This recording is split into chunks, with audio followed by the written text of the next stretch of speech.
Engkau biarkan kaki-kaki kami berlalu pergi daripada majlis ini, ya Allah, tanpa kami mengambil apa-apa manfaat di dalamnya.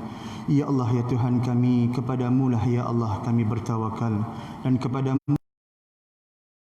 Wassallallahu ala sayyidina Muhammad wa ala alihi wa sahbihi wa baraka wa sallam, walhamdulillahi rabbil alamin.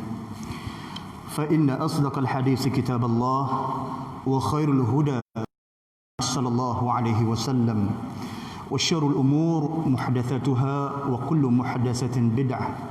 Subhanaka la ilma lana illa ma 'allamtana innaka antal alimul hakim, wa la haula wa la quwwata illa billahil aliyyil azim. Radina billahi rabba wa bil islam dina wa bi Muhammad nabiyyan wa rasula. Warahmatullahi ta'ala wabarakatuh. Muslimin muslimat, ayah ibu yang dikasihi sekalian, syukur kita rafakkan kepada Allah Subhanahu wa taala kerana Allah Subhanahu wa taala mengizinkan kita pada malam ini untuk sekali lagi duduk berkumpul di dalam rumah Allah untuk sama-sama kita menyambung perbincangan kita di dalam kitab Talbis Iblis karangan Al-Imam Abdul Rahman ibn Ali ibn Muhammad, ataupun namanya sebagai Ibn Jauzi, yang mudah-mudahan perbincangan kita pada malam ini bukan sahaja memberikan manfaat kepada tuan-tuan dan puan-puan yang mendengarnya, lebih-lebih lagi kepada saya yang bercakap di hadapan tuan-tuan dan puan-puan. Mudah-mudahan Allah jadikan kita orang yang hatinya itu terbentuk lembut untuk semakin kita semakin hari mendekati Allah Subhanahu wa taala, semakin hari semakin lunak untuk kita menghampiri Allah Subhanahu wa taala dan menjauhkan diri kita daripada perangkap-perangkap dan juga tipu daya yang dibawa oleh iblis dan syaitan. Sebelum daripada saya terlupa, saya nak buat sedikit pengumuman kepada tuan-tuan dan puan-puan yang memerlukan kitab untuk kuliah Ustaz di esok. Kuliah mendirikan solat, kitab ada di kedai masa, boleh dapatkan seberapa segera kitab-kitab tuan-tuan. Dan kepada yang telah pun membuat tempahan untuk kitab kabair, kitab pun dah ada di kedai, boleh tolong ambil kitab yang telah pun ditempah insya-Allah. Untuk Talbis Iblis, kalau ada lagi yang berhajatkan kepada kitab, sila berhubung dengan kedai masa, insya-Allah kita akan cuba untuk bantu penuhi keperluan tuan-tuan dan puan-puan insya-Allah. Baik. Kita nak bermula pada malam ini dengan satu hadis riwayat Ibnu Majah. Hadis ini bernomor 1690 dan dinilai oleh Syekh Syuaib sebagai satu hadis yang sahih dan juga mempunyai sanad yang baik. Hadis ini ada dua jalur periwayatan dan salah satunya dia berbeza sedikit matannya, dan salah satunya yang kita nak baca pada malam ini insya-Allah. Kata Nabi SAW, rubba sa'imin laysa lahu min siyamihi illa ju' wa rubba qa'imin laysa lahu min qiyamihi illa as-sahr. Kata Nabi SAW, boleh jadi ada orang yang berpuasa itu puasanya dia tidak dapat apa-apa melainkan lapar baginya. Dan kata Nabi lagi, boleh jadi ada orang yang tiap malam itu dia bangun untuk qiyamul lail, tetapi dia tidak mendapat apa-apa dari qiyamnya itu melainkan sekadar dia berjaga pada malamnya. Hadis ini dinilai sahih, tuan-tuan. Maksudnya ada di kalangan kita ini yang kita beramal, tetapi amalan-amalan yang kita buat dan kita persembahkan kepada Allah Subhanahu wa taala akhirnya menjadi tidak ada nilai di sisi Allah Subhanahu wa taala. Kerana itu kata Nabi SAW, rubba, mungkin barangkali ada orang yang berpuasa tetapi puasanya sekadar dia mendapat lapar. Puasa itu tidak pun ada nilai di sisi Allah Subhanahu wa taala, Mungkin kerana di dalam proses dia melakukan ibadah tersebut, proses itu dicemari dengan yang boleh membawa kemurkaan Allah Subhanahu wa taala. Dan kata Nabi juga, barangkali juga ada orang yang qaimin, dia bangun solat malam. Bukan bangun tengah hari, tuan-tuan. Bangun solat malam. Tiap-tiap malam Allah merezekikan dia dengan rezeki bangun solat malam. Ketika dia bangun solat malam, kata Nabi, orang ini tidak dapat apa-apa daripada qiyamnya, melainkan dengan hanya dia berjaga semata-mata. Maka kita tertanya-tanya, kenapakah perkara-perkara ini boleh berlaku? Nanti kita nak sambung dalam penghuraian kita dalam kitab kita yang menjelaskan ada beberapa pintu-pintu yang syaitan tidak perlukan banyak. Kan? Ingat lagi, minggu lepas kita berbincang tentang satu kata-kata daripada para ulama yang mengatakan bahawa syaitan itu akan membukakan bagi kamu 99 pintu kebaikan, tetapi syaitan hanya perlukan satu sahaja pintu untuk meranapkan amal kebaikan yang kamu kerjakan, sehingga amal itu tidak ada lagi nilai di sisi Allah Subhanahu wa taala. Kita tak mahu jadi orang macam ini.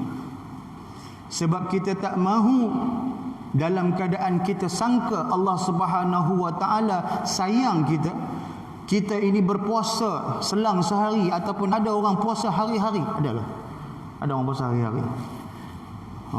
Kena ada juga tengok hari-hari yang tidak boleh berpuasa.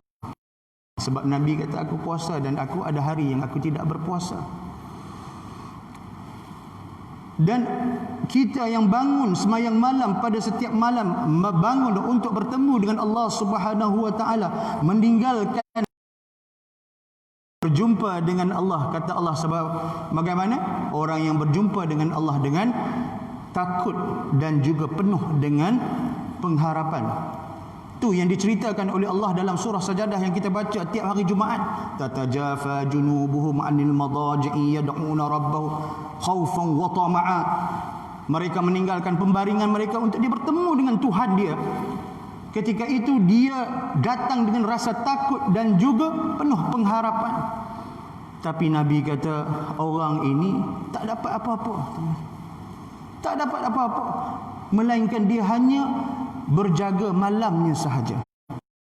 Alangkah ruginya kita kalau kita termasuk dalam golongan-golongan seperti ini. Sebab itu kita mengaji di masjid ini, kita mengaji di malam ini. Mudah-mudahan dalam siri-siri pengajian yang kita duduk ini, Allah menjadikan kita dan melimpahkan kepada kita taufik dan hidayah untuk memberi kita petunjuk agar kita tidak termasuk dalam golongan seperti mana orang yang digambarkan oleh baginda Nabi ini. Di dalam syarah Miskah Al-Masabih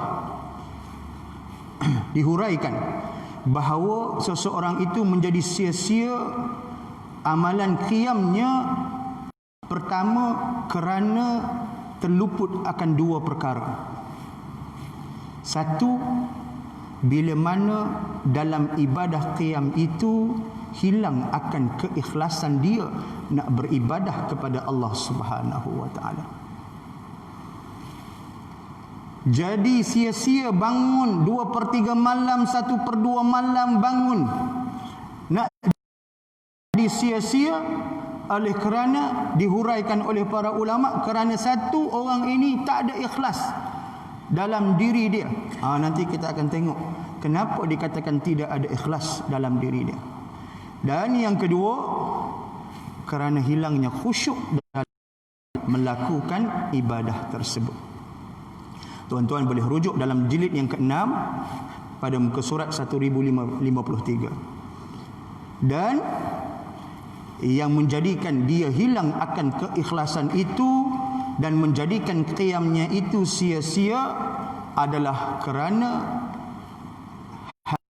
yang kita baca minggu lepas.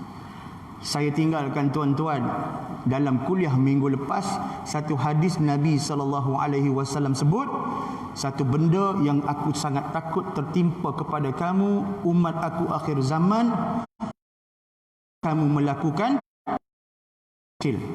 Ditanya oleh para sahabat kepada baginda Nabi SAW, apakah dia syirik kecil itu wahai Rasulullah? Nabi kata ar-riya. Nabi kata perangai kamu. Dan malam ini kita baca pula cerita bagaimana orang-orang yang macam ini puasanya tidak ada nilai, qiyamnya menjadi sia-sia, antara lain apabila hilang keikhlasan kerana mari perangai riak. Jaga tuan-tuan. Nanti kita rasa confirm dah aku ni masuk syurga, rupa-rupanya bila tengok dalam timbangan amal kita tak ada.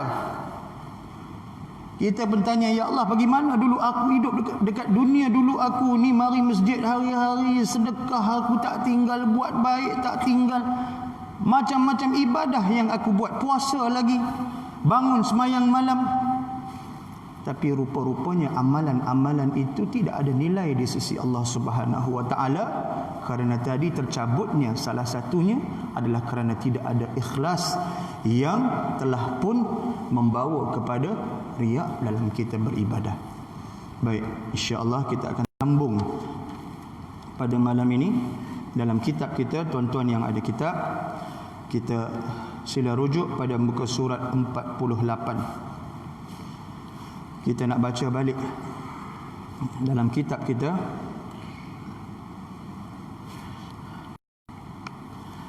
Qala musannif fi kitabihi wa nafa'na bi ulumihi fid darain Allahumma amin. Berkata pengarang kitab ini Al-Imam Ibn Jauzi, Abu Ghassan An-Nahdi berkata, minggu lepas kita dah huraikan siapakah dia, Abu Ghassan An-Nahdi. Kalau tuan-tuan kan, dia adalah salah seorang guru kepada Imam Bukhari. Bukan sahaja Imam Bukhari ambil hadis daripada dia, juga Imam Muslim juga mengambil hadis daripada dia. Baik, dia kata aku pernah mendengar Al-Hasan bin Saleh, juga ulama, sesungguhnya syaitan itu benar-benar membukakan 99 pintu kebaikan, tetapi dia mempergunakan, saya dah ulang selalu, satu ada tertinggal dalam teks kita, tuan-tuan betulkan dalam kitab itu tertinggal perkataan satu. Tetapi dia mempergunakan satu untuk kejahatan. Dan minggu lepas kita dah huraikan antara yang dihuraikan oleh Al-Imam Haris Al-Muhasibi, apakah pintu-pintu yang boleh digunakan oleh syaitan yang boleh meranapkan 99 kebaikan yang kita buat, tapi hanya kerana satu benda kita buat jadi tidak ada nilai kita di sisi Allah Subhanahu wa taala. Salah satunya ialah syirik. Itu kita dah sebut minggu lepas. Sebab itu Allah Subhanahu wa taala menyebut di dalam surah An-Nisa ayat 142, a'udzubillahi minasyaitonir rajim, innal munafiqina yukhadi'una Allah wa huwa khadi'uhum wa idza qamu ila as-salati qamu kusala yura'una an-nas wa la yadhkuruna Allah illa qalila, kata Allah Subhanahu wa taala. Malam ni kita nak bincang lain pintu selain daripada syirik yang boleh bawa kepada keranapan, kerosakan amalan-amalan kita, dan syaitan hanya perlukan satu pintu ini sahaja.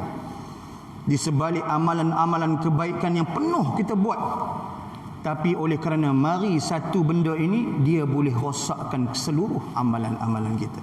Maka kita ambil perhatian sungguh-sungguh supaya kita tidak termasuk dalam golongan orang yang rugi, dan kita tak masuk dalam golongan orang yang beribadah secara sia-sia. Antara salah satunya ialah tadi yang kita nak sebut pada ayat yang saya bacakan tadi, nanti kita akan huraikan kemudian dalam pintu yang kedua yang dipanggil sebagai riak. Apa itu ujub? Kita duk belajar dalam kabair. Antara lain dikatakan oleh Al-Imam Abdullah ibn Al-Mubarak di dalam Syu'ab Al-Iman pada jilid yang ke-7 muka surat yang ke-50, tuan-tuan boleh rujuk dalam kitab tersebut, ketika ditanya apakah dia maksud ujub, Ibn Mubarak, iaitu dengan engkau melihat dalam dirimu sesuatu yang tidak ada pada diri orang lain. Mari satu perasaan, aku ni hebat, orang lain bangkit, aku bangkit sepanjang malam. Contoh hebat aku. Mari satu perasaan, satu keadaan di mana engkau melihat dirimu itu lebih daripada orang lain yang tidak ada pada orang lain dan menjadikan kau itu istimewa. Itu ujub, kata Abdullah ibn Mubarak. Dalam kata lain, ujub bermakna kita ajib, rasa hairan fi nafsi. Dia rasa hairan dengan dirinya sendiri. Bila mari rasa hebat sungguh aku ni, orang lain tak boleh challenge aku. Tengok bab sedekah aku keluar beribu-ribu untuk masjid. Nampak? Mari je perasaan macam itu maknanya ada tanda ujub dalam diri kita. Orang lain tak solat macam aku solat banyak, solat sunat tak pernah berhenti-henti. Ataupun ada satu benda yang kita rasa, aku ni kira hebat lah banding pada orang lain. Ilmu aku ni banyak, orang lain tak tahu. Itu juga tanda adanya penyakit ujub dalam diri kita. Dan syaitan tadi kita sebut, kita baca dalam kitab kita, hanya perlukan satu sahaja pintu macam ini yang boleh meranapkan keseluruhan ibadah yang kita buat kepada Allah Subhanahu wa taala. Berkata Bishr Al-Harith Al-Hafi di dalam kitabnya Al-Hilyah Al-Awliya pada jilid yang surat 348. Ujub itu ialah engkau merasa memiliki amal yang banyak dan menganggap amal orang lain sedikit. Tadi hairan dengan diri sendiri. Yang kedua, kata Bishr Al-Harith, ujub itu ialah apabila kau tengok orang lain kau rasa tak ada challenge, I am better, I'm the best, aku boleh banyak, orang lain sikit je, tak banyak pun, tak banyak buat kebaikan, orang lain sikit itu sikit ini, aku lebih banyak. Kalau tak ada lah kebaikan aku kan, tenggelam dah masjid ni, terbalik dah masjid ni. Kalau tak ada aku buat baik di masjid ni, tak ada aku tolong buat itu buat ni, tak ada lah, habislah masjid ni, renap dah. Tuan-tuan, ni antara perkataan-perkataan yang boleh keluar daripada mulut kita apabila mana ada perasaan ujub dalam diri kita. Kita rasa amal kita lebih banyak daripada orang lain, sehingga mana bahawa kita lah segala-galanya, orang lain tak ada, seolah-olah orang lain langsung tidak menyumbang kepada kita atau kepada sesuatu keadaan. Ini jaga. Kadang-kadang badan kita ni tanpa sedar, apabila hati kita ini dipenuhi dengan ataupun dipenuhi dengan benda-benda sedemikian tanpa sedar, nanti sama ada pergerakan badan kita, tutur kata kita terkeluar yang mencerminkan keadaan hati kita yang pada waktu itu sedang bergulamang dengan penyakit-penyakit hati. Tanpa sedar, walaupun kita dok sorok-sorok sebab kita nak orang nampak kita elok, kita nak nampak orang nampak kita alim, kita nak orang nampak kita ini orang yang zahid, orang yang banyak ibadah, abid. Tapi dalam keadaan-keadaan tertentu dia terkeluar. Akhir juga kerana apa? Kerana masalahnya berada di dalam hati. Apa yang ada di dalam ini kadang-kadang terkeluar, mempamerkan rupa sifat yang berada dalam hati kita. Sebab itu bila diserang dengan penyakit ujub macam ini, dia rasa orang lain tak ada amal, dia yang paling banyak amal. Ini kata Bishr Al-Harith. Dan berkata Al-Imam Ghazali, ujub itu maksudnya kamu mengagungkan diri dan menganggap agung amal yang kamu lakukan. Tak kiralah walau sebesar mana pun. Buat sikit je kamu rasa besar, sungguhlah jasa aku. Banyak sungguhlah pahala aku. Hebat sungguhlah ilmu aku. Kan? Hebat sungguhlah ibadah aku. Orang lain tak mampu, orang lain tak ada buat macam aku. Itu kata Al-Imam Ghazali, tandanya dalam diri kamu ini ada penyakit, satu benda yang dikatakan sebagai ujub. Dan jangan lupa, kita kembali kepada teks kita tadi, syaitan memang tunggu berlakunya benda ini dalam diri kita, kerana ini adalah salah satu pintu yang boleh merosak 99 kebaikan yang kita buat. Tapi akhirnya semua itu menjadi tidak ada nilai apabila mari perasaan ujub dalam diri kita. Bila mari dalam diri kita ada rasa kita ni hebat, kitalah segala-galanya, orang lain tak ada tandingan nak menandingi kita, kitalah yang paling aula, kitalah yang paling mulia, kitalah yang paling hebat, kitalah yang paling kuat, kitalah yang paling kaya, kitalah yang paling itu dan paling ini. Membeza-bezakan diri kita dengan orang lain untuk mengangkat-ngangkat diri kita. Ini kata Al-Imam Muhasibi dulu, antara penyakit dalam hati orang yang ada, dan penyakit ini boleh menghancurkan amalan-amalan kita. Muslimin muslimat, ayah ibu yang dikasihi sekalian, sebab itu kita duk pesan selalu, duk baca selalu, kita duk ingatkan selalu akan sejarah bagaimana terjadinya pertelingkahan dan juga pertembungan yang berterusan di antara makhluk yang bernama iblis dan juga manusia. Dan kita selalu kita sebut, kalau kita rasa bahawa kita ni alim, kita jangan lupa Azazil suatu ketika dulu, dan iblis itu lebih alim daripada kita. Dia mencuri-curi pendengaran di langit. Kalau kita baru nak tahu Quran, dia dah tahu. Kita nak tahu asbabul wurud, berlakunya akan hadis itu, dia tahu. Dia lebih alim daripada kita. Kalau tuan-tuan rasa hebat kerana tuan-tuan banyak ibadah, jangan lupa Azazil suatu ketika dulu adalah merupakan makhluk yang sangat banyak ibadahnya kepada Allah Subhanahu wa taala. Kalau kita rasa hebat, apa lagi? Kita rasa kita kuat. Kita baca dalam kisah Nabi Allah Sulaiman, Ifrit menceritakan, aku boleh bawa istana Balkis sebelum daripada mana mata kamu berkelip. Kalau kita rasa kita hebat, kita ada banyak pengikut, kita jangan lupa bahawa iblis lebih hebat daripada kita.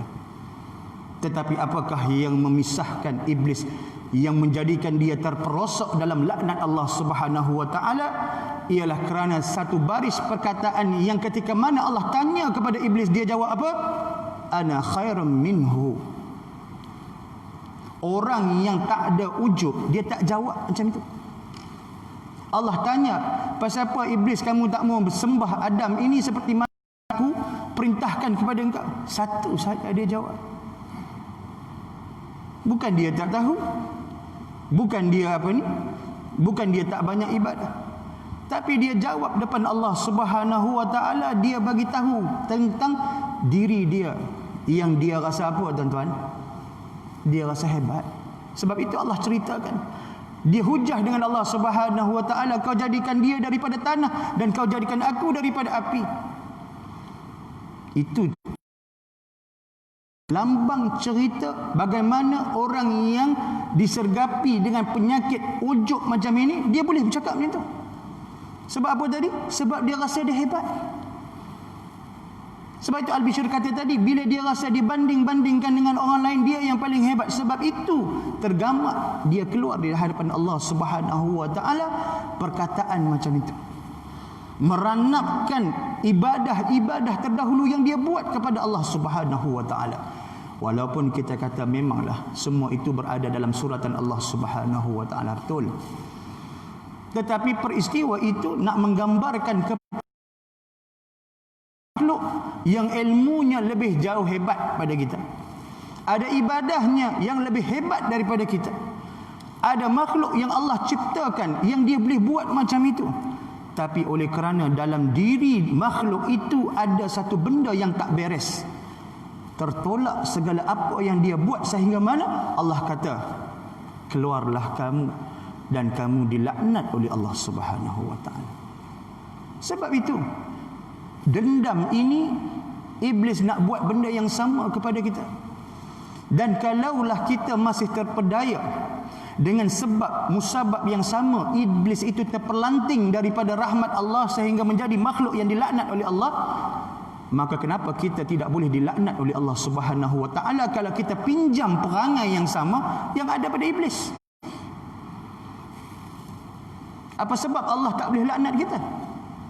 Apa sebab Allah tak boleh tolak kita punya ibadah kita kalau perangai kita seperti mana yang ditunjukkan oleh iblis? Sebab itu kita baca dalam kitab kita, iblis tidak pernah berhenti daripada nak mendorong kita, nak mencari jalan-jalan bagaimana kita boleh diranapkan segala amalan-amalan kita sehingga mana dia menjadi tidak ada nilai di sisi Allah Subhanahu wa taala. Malam ni kita baca tentang perkara tersebut. 99 kebaikan yang kita buat akhirnya hanya dengan satu perangai, ujub, rasa diri hebat. Kita boleh jadi seperti mana makhluk yang diciptakan oleh Allah yang dahulunya namanya Azazil, dikenali sebagai Azal, dan kemudian sekarang ini kita kenali dia sebagai iblis dan syaitan. Tuan-tuan, ayah ibu yang saya kasihi sekalian, berkata Datuk Dr. Zulkifli Al-Bakri di dalam kitab dia, di dalam buku dia Tasawuf, kalau tuan-tuan baca dari persoalan daripada A hingga Z, saya rasa ada di maktabah kita, ada di library kita, muka surat 114. Lawan kepada ujub ini, kata Dr. Zul, ialah zikru al-minnah, iaitu bagaimana kita nak melawan perasaan ujub yang ada dalam diri kita ini adalah dengan kita mengingati akan kurniaan Allah kepada kita. Sebab itu nak kena sentiasa ada, Allah bagi kita sikit lebih, kita syukur sungguh-sungguh, kan? Allah bagi apa sahaja yang menjadikan kita ini rasa kita lebih selesa daripada orang lain, kena ada syukur sungguh-sungguh. Seperti mana yang digambarkan dan diceritakan di dalam Al-Quran, kan? Ketika mana Nabi Allah Sulaiman diberikan segala tahta dan kerajaan di dunia ini yang hebat. Bapa dia pun dah hebat, dia lagi hebat. Diberikan kelebihan-kelebihan oleh Allah Subhanahu wa taala, bukan saja boleh memerintah manusia, tetapi juga di kalangan makhluk yang bernama jin. Apa dia kata? Dia berdoa kepada Allah Subhanahu wa taala menjadikan dia abdan syakura.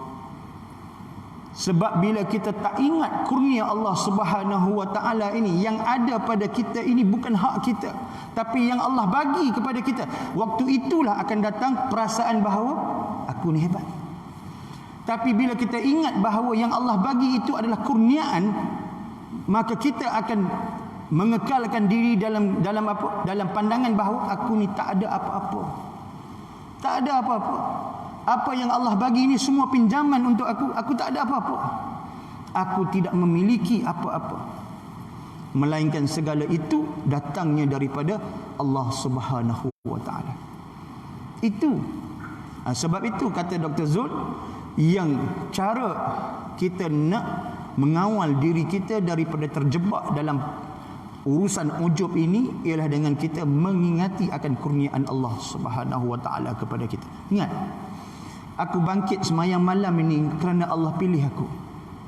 Kalau Allah tak pilih aku, buatlah macam mana pun, kan? Berkata seorang ulama, dia kata aku tak boleh bangkit semayang malam. Kerana apa?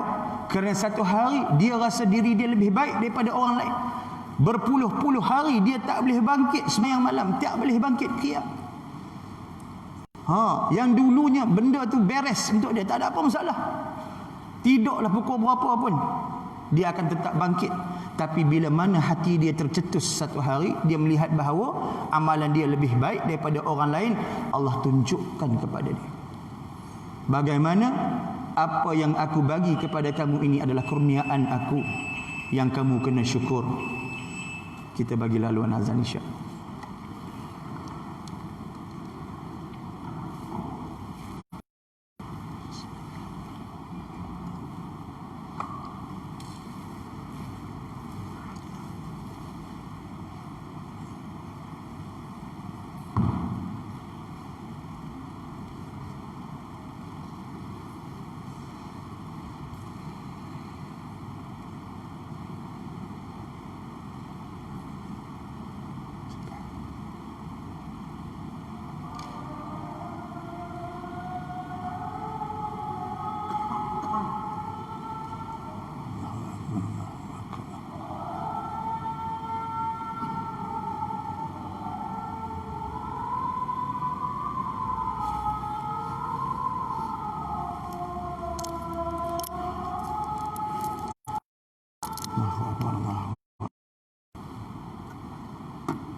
Allahu Akbar, Allahu Akbar.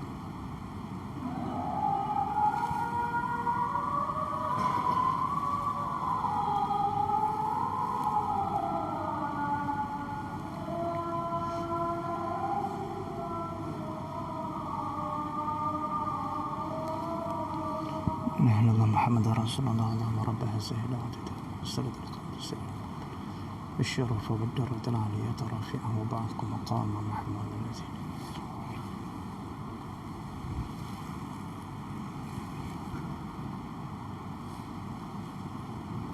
Baik, insyaAllah kita sambung sikit. Boleh? Bentar. Dia home ground ni boleh ikut lama sikit. Pasal padang tempat sendiri kan. Baik. Kita sambung sikit tadi.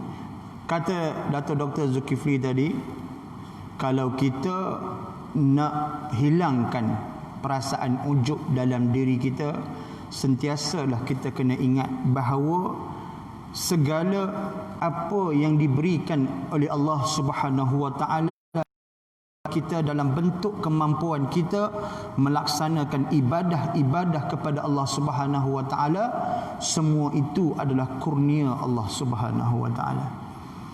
Ayah ibu muslimin muslimat yang dirahmati Allah sekalian, kalau tak kerana kurnia Allah Subhanahu wa taala, kita yang mari mengaji ini, hati duduk dalam kuliah, satu hari kalau Allah nak palingkan hati kita, tak sampai dah kita ni di rumah Allah, tak mari dah mengaji. Allah sibukkan kita dengan apa? Sibuk ustaz, anak cucu ramai kat rumah, sibuk jaga cucu. Dulu waktu muda, sibuk waktu tu overtime, kerja di pejabat tak habis ustaz. Macam mana nak pergi mengaji, macam mana nak main semayang di masjid ustaz. Tak ada masa mesyuarat, tak berhenti-henti, tak putus-putus saya mesyuarat ustaz. Masuk pukul 9, pukul 7.30 duk mesyuarat lagi malam, sambung pula sampai tengah malam. Mana saya ada masa nak mari masjid ustaz? Nampak tuan-tuan? Nampak? Sikit sahaja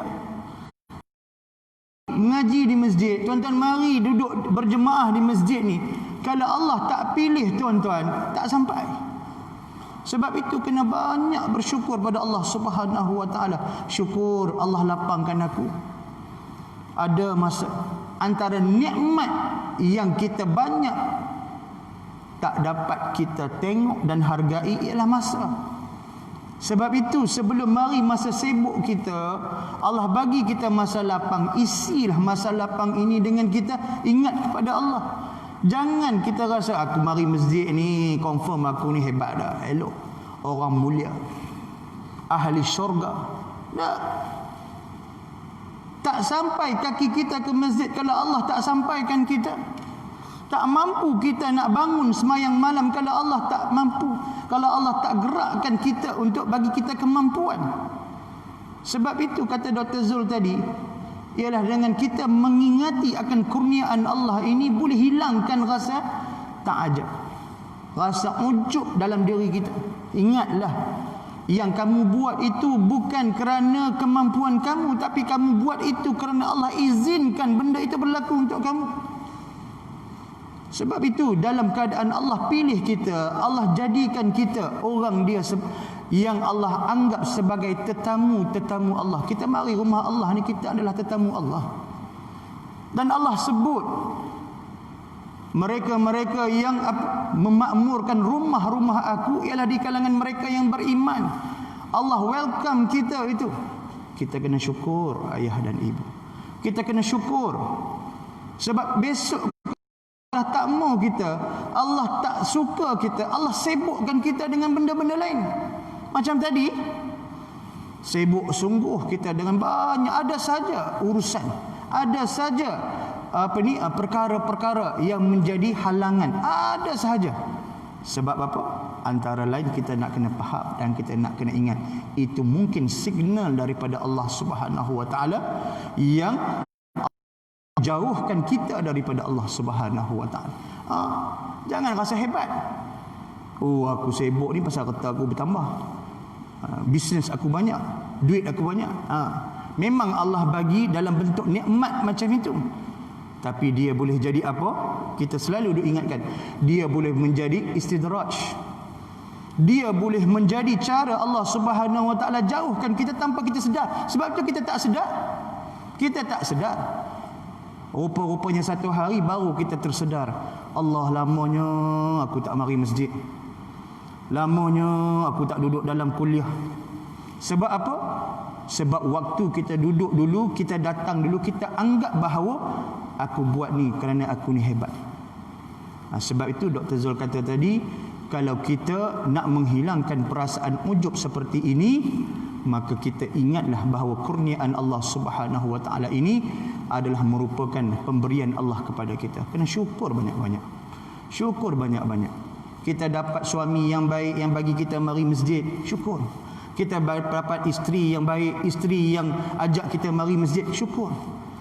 Kita dapat anak-anak yang faham dengan kita, mari bersama-sama dengan kita, syukur. Sebab itu adalah pemberian dan kurnia Allah yang kita jarang nak nampak dan jarang nak syukur. Kita ada masa nak mari masjid, syukur. Sebab ada orang lain berkejar-kejar, tak ada masa tuan-tuan. Tak ada masa. Disibukkan dengan hal-hal yang lain selain daripada urusan Allah Subhanahu wa taala. Bukan nak kata dia buat tu tak ada, kerana Allah ada. Tapi Allah sibukkan dia dengan urusan-urusan lain. Kita tak mau diri kita jadi macam tu. Sebab itu kena syukur banyak-banyak. Baik, kita nak baca hadis yang mungkin yang terakhir untuk malam ini dalam bab ujub ini. Nanti kita akan sambung dalam bab yang riak yang ketiga pula. Daripada Anas bin Malik, hadis ini ada dua jalur periwayatan. Diriwayatkan oleh Imam Al-Baihaqi dalam Syu'ab Al-Iman, hadis bernombor 731, dan Imam At-Tabrani di dalam Mu'jam Al-Awsat pada hadis bernombor 5915. Daripada Anas bin Malik, berkata Nabi SAW, 3 perkara thalatha muhlikat yang membinasakan. Pertama, orang kedekut yang ditaati. Nabi kata ada 3 benda yang kalau kamu buat benda ni, dia boleh membinasakan diri kamu.